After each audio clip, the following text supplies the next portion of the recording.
Jeff Streeby reads William Doreski's prose poem, Drone Attack. In Saudi Arabia, a flock of drones descends on a refinery. After a stutter of explosions, flames go out on the world's fuel supply, threatening a third world war. From 6,400 miles away, I can smell the roasting desert air. What of the pilgrims always creeping toward Mecca? Can they cleanse that oil stink from their lungs before they enter the holy city? How much deformation can a sacred text sustain? The crumpled, blazing tanks look like eggs crushed in the curtain. Pipes rumple like spaghetti.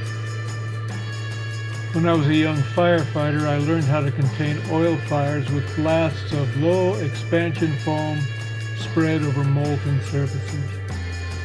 Probably the Saudis have refined the technique, but the black smoke lingers. I can see it flirting overhead, far overhead, a smudge of guilt on everyone's conscience.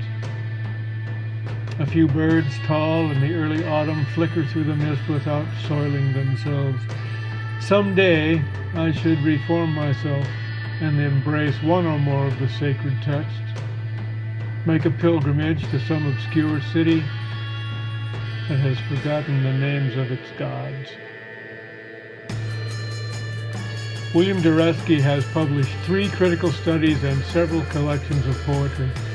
His poetry, essays, fiction, and reviews have appeared in many print and online journals. He has taught writing and literature at Emerson, Goddard, Boston University, and Keene State College.